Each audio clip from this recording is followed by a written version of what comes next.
Welcome to another edition of Inside the Economy. I'm Larry Howes. Thanks for joining me. I want to talk about the economic impacts of the current events going on in the world right now. A lot of bad things going on and how it might be impacting our investment world and what's going on in the U.S. economy. I'll tell you, it's not much. Quick look at the numbers. Fundamentally, no change in jobless claims is not having an impact on employment. Unemployment is still 4.4. Oil is up a little bit. It was already coming down this morning out of the hundreds. Considering the level of the crisis and the access that the rest of the world has to its oil, you'd think oil would be up a lot more, but no. In fact, it's interesting that Exxon and the oil company of Qatar just opened a very significant liquefied natural gas facility in Louisiana. Interesting.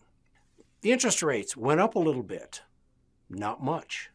Mortgage market, the entire mortgage market is saying, and in several announcements saying, this is the highest interest rates we've seen in such and such a time. Basically, a 30-year mortgage went from 6.1 to 6.3. It's not a tragedy. Inflation, and some people have suspected, it looks like inflation might be a little stuck at 3%. It is still stuck at 3%. We are running out of forces bringing inflation down. We have been at 3% for a while, and we're going to remain there for the foreseeable future. Gasoline doesn't have that much of an impact. It's the big things. It's housing. It's food. It's durables. And interestingly enough, the PCE, which is basically a very important gauge of inflation that has non-durable goods in it, including gasoline, as a percentage of budgets, as a percentage of what consumers spend, non-durable goods have never been cheaper. And this decline in non-durable goods, food, gasoline, that kind of stuff, has been a driving force on bringing inflation down as it cools. There's not a lot left to cool. It is a major driver in bringing inflation down because things like fuel and so on and so forth aren't going to come down much more. And housing is not going to get cheaper. I think that's pretty clear. Unless there's a major change in what they actually build, housing is not going to get cheaper, and that's a big part of it. The Federal Reserve has come out and said, we're probably not going to be raising interest rates anytime soon, which is a safe bet. It's reasonable to assume. It'd be curious why they would even think about lowering rates in 2026, but we'll see. They have come out and said, we're at 3 3/4 right now. The cost of money is about 3 3/4%. They're suggesting that maybe they'd be at 3 1/4 by 2028. Don't anticipate lowering rates anytime in the near future. It's probably off the table. The economy has plenty of stimulus in it. And every now and then you hear somebody saying, maybe we'll raise rates. Yeah, that's just for media consumption. Here are the markets. Here's the S&P 500, NASDAQ. This is not a tragedy concerning what's going on in the rest of the world. There's a little dip in what was already happening because all these markets, the U.S. equity markets, got ahead of themselves. We've talked about that. And they needed to come back down to where earnings are. Well, they have done that. It took a bunch of shooting and a lot of tragedies to do it, but they've just come down to where earnings are. It's not a huge 25% drop. OMG, things are coming apart. It's nothing like that.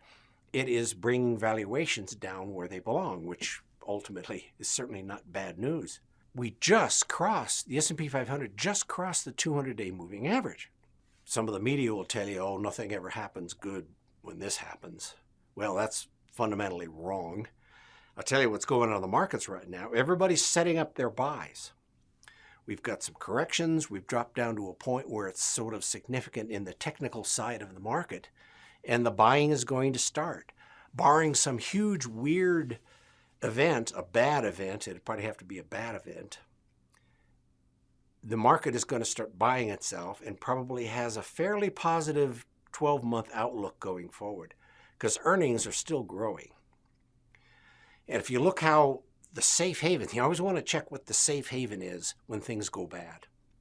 And the safe havens here, the top of the safe havens, safe place to put your money, is the US dollar. Everybody's been buying money markets, dollar-denominated assets, euro dollars, whatever it is, CDs in Chase Bank, whatever it is, yens, Swiss franc. Well, and the 10-year Treasury, they've all done pretty well, held up real well, been good safe haven assets. The only thing that's really given up the ghost, well, gold is the only thing that's really given up the ghost, but gold really isn't qualified as a safe haven this time. It's interesting, we can talk about that basically when we're not talking about the world's energy, which is kind of where we are right now. There's another question that came up, and we've kind of talked about this before. This is the world's consumption for energy. 80% of it comes from hydrocarbons. There's coal up there, there's natural gas, oil. 80%. There's only 20% of the entire globe's consumption of energy that comes in from the renewable stuff. The renewable stuff is only 20%, probably more like 18%. The rest of it is all hydrocarbons. The rest of the world has got a real problem. And unfortunately, the big deniers, and I'll say as a group, Europe is the top of the big deniers. They claim this conflict, war, whatever it is you want to call it in the Middle East, is not their problem. Well, yes, it is. This is what they pay for natural gas. The United States is down there at the bottom. Here's where Europe is. Where do you think that's going? They don't have their own resources. Neither does Japan, neither does China, neither does certainly the rest of the Pacific Basin, a lot of places in the world. This thing that's going on with Iran is their issue.